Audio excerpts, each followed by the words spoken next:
Hai semua, kembali lagi di channel saya.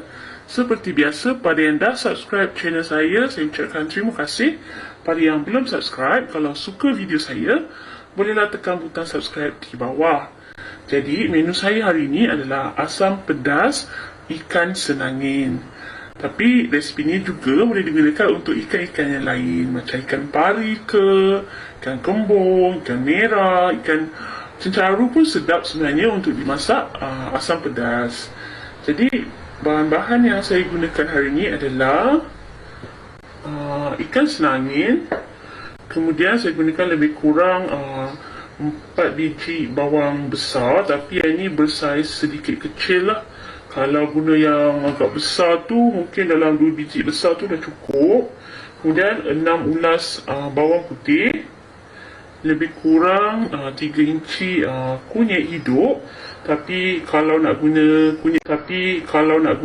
kunyit serbuk pun boleh, lebih kurang dalam 1 sudu kecil macam tu.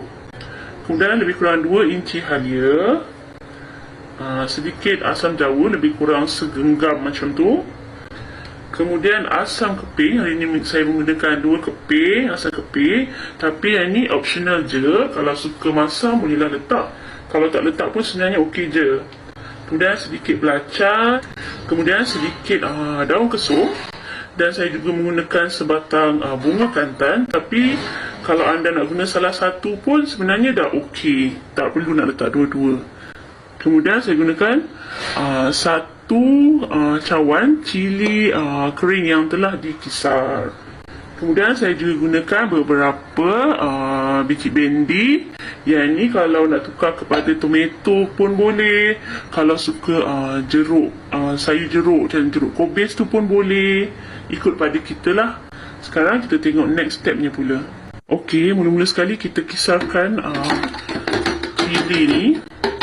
Saya masukkan je lagi sekali sebab saya nak kisar halus. Kemudian masukkan bawang besar, belacan, bawang putih, kunyit hidup dan juga halia. Kita blend halus ya. Saya suka asam pedas yang teksturnya licin. So jadinya saya kena blend halus-halus. Tapi ada juga orang yang suka asam pedasnya cilinya agak kasar-kasar sedikit. Itu semua ikut pada kita. Kalau kita suka yang halus, kita blend halus. Kalau suka yang sedikit kasar, kita blend agak kasar sedikit. Okey, lagi satu kalau boleh, minimalkan penggunaan air semasa nak blender ni, supaya bila kita nak menumis nanti, bahan-bahan kita akan cepat garing. Okey, sekarang mula sekali kita panaskan minyak. Kemudian kita masukkan bahan-bahan yang telah dikisar halus tadi.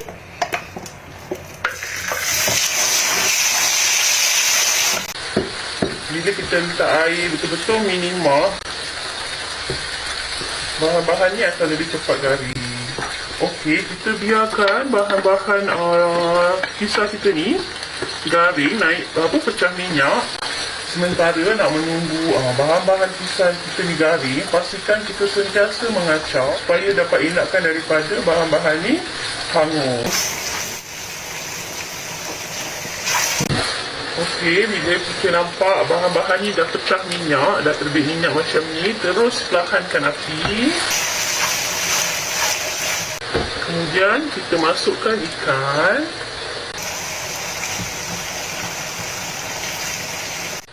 Salah satu rahsia asam pedas yang sedap, kita kena gunakan ikan yang betul-betul segar dan cantik. Kalau ikan yang betul-betul baru naik tu lagi sedap asam pedas kita. Kalau kita beli ikan yang dah kurang segar, kadang-kadang ia akan mempengaruhi rasa asam pedas kita. Sebab tu kalau dekat Johor, kalau kita pergi makan asam pedas yang betul-betul dekat kampung nelayan, asam pedas dia betul-betul sedap disebabkan ikan yang segar. Okey, kemudian kita biarkan sekejap dan kita bancuh asam jawa tadi. Okey, inilah asam jawa yang telah saya bancuh, agak pekat yang ni. kita masukkan.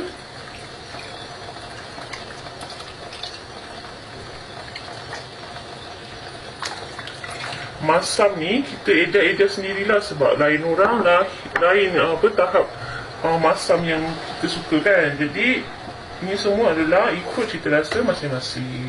Kemudian saya nak letakkan asam keping saya. Saya jenis orang yang suka makan asam pedas yang rasanya sedikit masam. Dan namanya pun asam pedas kan. Tapi ada juga orang yang tak suka masam sangat. Kemudian saya masukkan air. Saya still gunakan blender asam jawa tadi sebab sayang kan. Kita bancur lagi sekali. Kita letak. Air ni pun ikut cita rasa masing-masing. Sebab ada yang suka makan asam pedas kuah yang pekat-pekat. Ada yang suka sedikit cair. Macam saya tak suka kuah asam pedas yang terlalu pekat. Saya suka dia cair-cair sikit. Okey, macam ni dah okey. Kemudian saya akan masukkan bunga kantan yang telah saya potong-potong. Kemudian kita masukkan daun kesum. Dan kita biarkan sekejap. Okey, bila kuah kita dah menggelegak macam ni, bolehlah kita tambahkan bahan perasa. Saya akan letak garam dan sedikit gula untuk balancekan rasa masam. Ini pun ikut pada cita rasa masing-masing.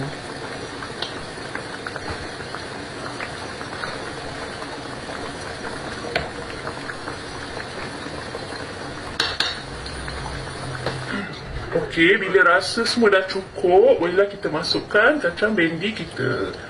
Lepas dah masukkan kacang bendi ni lebih kurang 1 minit macam tu, dah boleh padam api dan dah sedia untuk dihidangkan. Jadi inilah dia hasilnya masakan kita tadi, asam pedas ikan senangin. Kalau saya suka makan dengan nasi panas-panas, dimakan bersama dengan kangkung goreng, tempe goreng dan juga sambal belacan. Anda semua jangan lupa ya untuk mencuba resepi saya ni, dan jangan lupa untuk like, share, komen dan subscribe. Bye.